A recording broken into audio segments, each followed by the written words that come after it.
2 दिवस शिवसेना प्रमुखांची बॉडी का ठेवली होती उद्धवजींनी? तुम्ही काय अंतर्गत चाललं होतं तुमचं? आम्ही खाली बसलो होतो. 8 दिवस आम्ही मातोश्रीच्या बाकड्यावर मी झोपलोय. 8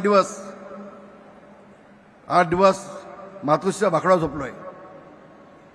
सगळं कळत होतं. पण हे सगळं कशासाठी? कोणतरी सांगितलं बाळासाहेबांच्या हाताचे ठसे घेतले होते. ठसे, मग ठसे कशासाठी घेतले होते? काय नेमकं होतं? सगळी चर्चा चालली होती तिथे मातोश्रीमध्ये.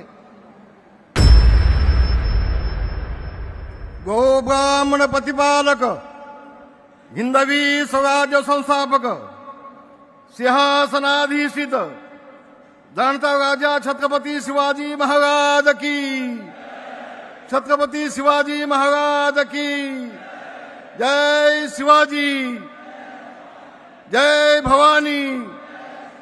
शिवसेना प्रमुख मान्य बाळासाहेब ठाकरे यांचा, शिवसेना प्रमुख मान्य बाळासाहेब ठाकरे यांचा आवाज कुणाचा? एकनाथजी शिंदे आगे बढ़ो, एकनाथजी शिंदे आगे बढ़ो, एकनाथजी शिंदे आगे बढ़ो. धन्यवाद. आता मला वाटतं इकडे कोण आणि तिकडे कोण असा आमच्यापेक्षा मीडियाच्या मंडळींना अधिक प्रश्न पडत असतो. आणि म्हणून त्याच्या आधी मी एवढंच आपल्या सगळ्यांना सांगेन, हे व्यासपीठ बघा, हे व्यासपीठ बघा. आता ज्यांनी सांगितलं अरे तिकडे माझा शेतकरी उद्ध्वस्त होतोय, मला तुमचं पुष्पगुच्छ गुच्छ नको, ह्या संवेदना दाखवणारे आमचे एकनाथ शिंदे, आपले ज्येष्ठ नेते, मुख्य नेते एकनाथजी शिंदे आहेत, आमचे गजाभाऊ आहेत, आमचे अडसूळ साहेब आहेत. ही सगळी मंडळी इथं नेते मंडळी बसलेत. हे बघा व्यासपीठावरती.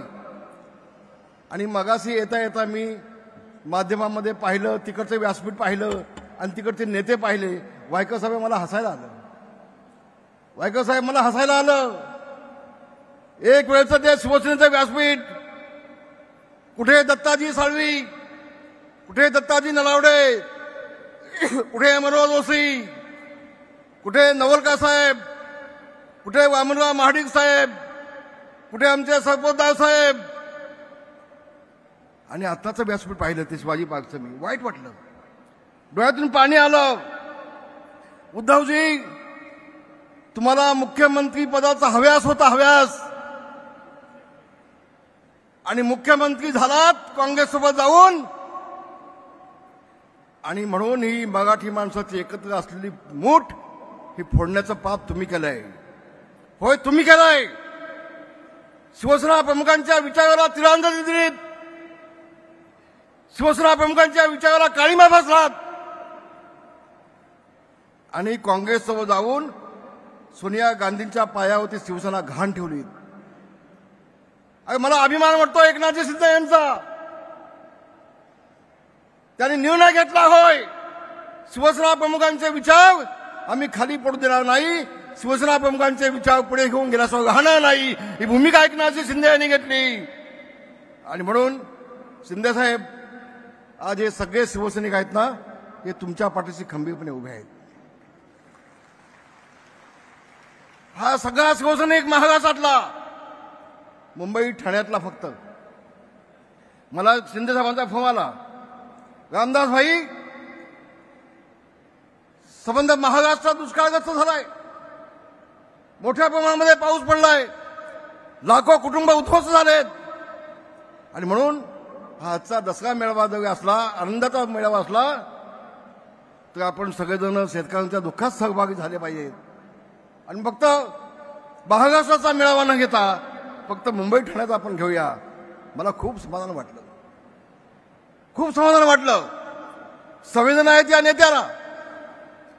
अरे मी तर म्हणेन, इथे जे सगळे दिसत आहेत ना, हे सगळे आमचे मावळे आहेत, हे सगळे भगव्या झेंड्याचे शिपाई आहेत, हे सगळे शिवसेना प्रमुखांचे कडवे सैनिक आहेत, हे सगळे छत्रपती शिवाजी महाराजांचे मावळे आहेत.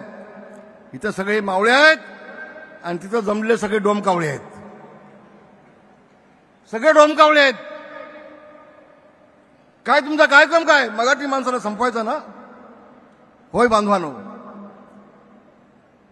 शिवसेना प्रमुख माननीय बाळासाहेब ठाकरे यांनी 76 सालामध्ये मराठी माणसाच्या न्यायासाठी झगडणारी शिवसेना या घोषवाक्याने शिवसेनेला जन्म दिला. त्यावेळेला काही लोकांना मस्ती होती,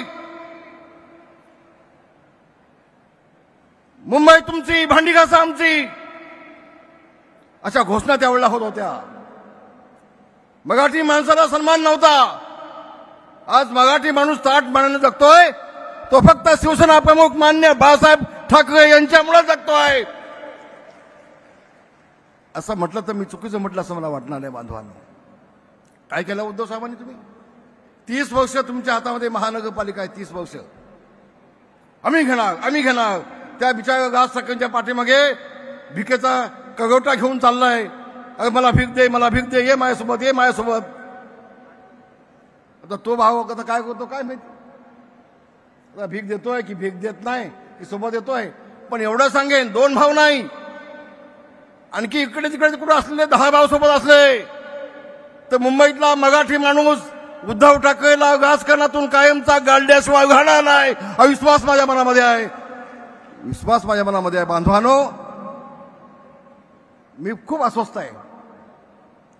30 वर्षामध्ये माझा मुंबईतला मराठी माणूस, मग तो लालबागचा असू देत, तो दादरचा असू देत,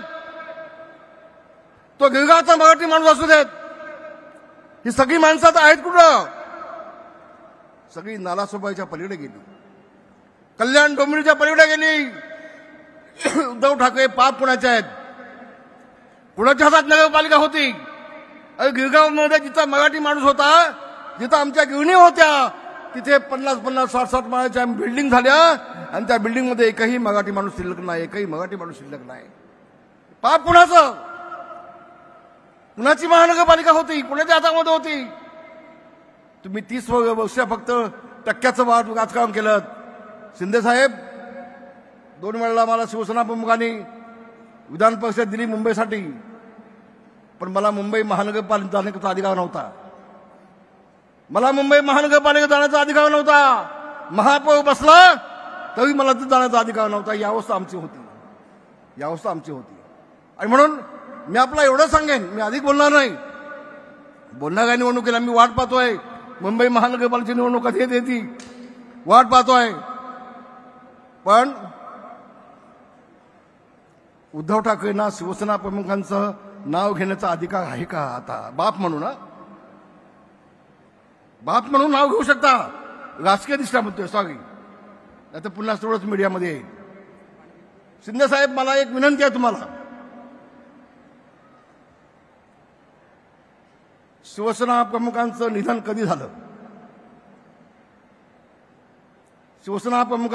कधी झालं आणि त्यांची बॉडी किती दिवस मातोश्रीमध्ये ठेवली होती कडा माहिती. जबाबदारीने बोलतोय, मोठं विधान करतोय. होय,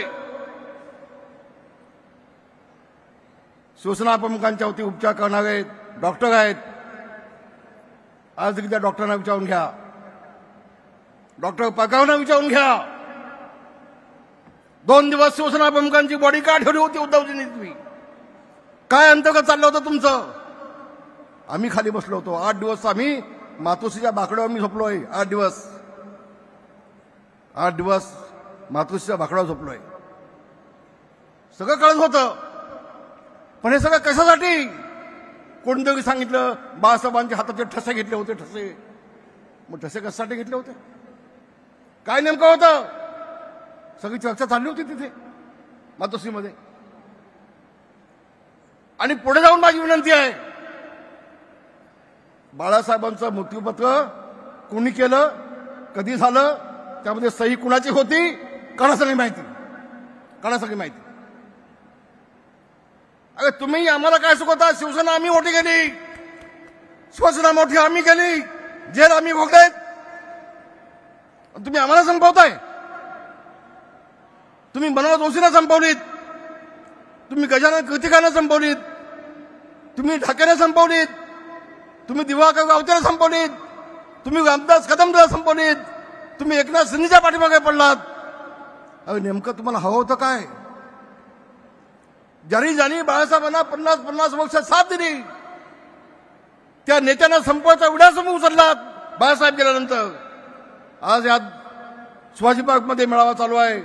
शिंदे साहेब, जोपर्यंत बाळासाहेब होते तोपर्यंत शिवाजी पार्कच्या सभेमध्ये रामदासांची भाषणं होत होती. ज्या वर्षी बाळासाहेब गेले त्या वर्षापासून शिवाजी पार्कचं माझं भाषण बंद झालं. काय बाबांनो, काय झालं? गुलाब पाटलांना टाळ्या मिळतात भाषणाला, त्याला भाषण देऊ नका. रामदासांना टाळ्या मिळतात, त्याला भाषण देऊ नका. अरे तुम्हाला भीती कसली वाटते? तुम्हाला भीती कधी वाटते? सांगतोय आज तुम्हाला. आपल्याला मी मुंबईतल्या सगळ्या शिवसैनिकांना हात जोडून सांगतोय, उद्याची लढाई ही मराठी माणसाच्या अस्मितेची आहे. उद्याची लढाई या भगव्या झेंड्याला अधिक तेज देण्याची आहे. हे युद्ध आहे, हे राजकीय युद्ध आहे. कुणीही गाफील असता कामा नये, कुणीही गाफील असता कामा नये. आणि म्हणून दिवस रात्र एक केलं पाहिजे. ही मुंबई मिळवण्यासाठी 105 हुतात्मे मराठी माणसाने दिलेले आहेत. मुंबई अशी नाही मिळाली. त्यामधले 70 गृहिणी कामगार आहेत.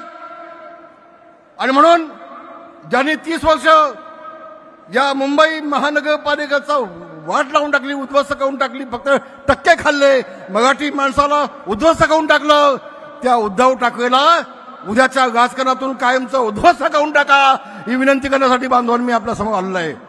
होय, उद्याच्या निवडणुकीमध्ये शिवसेना भाजप महायुतीचा भगवा झेंडा फडकलाच पाहिजे. होय बांधवांनो, फडकला पाहिजे. हा छत्रपती शिवाजी महाराजांचा भगवा झेंडा, आई तुळजाभवानीचा भगवा झेंडा, संत रामदासांनी छत्रपतीच्या हातात दिलेला हा भगवा झेंडा, हा शिवसेना प्रमुख मान्य बाळासाहेब ठाकरे यांचा भगवा झेंडा, हा शिवसेनेचा भगवा झेंडा, हा मावळ्यांचा भगवा झेंडा मुंबईच्या महानगरपालिकेवरती फडकलाच पाहिजे अशी विनंती करतो आणि आपल्या सगळ्यांची गजा घेतो. धन्यवाद. जय हिंद, जय भीम, जय महाराष्ट्र.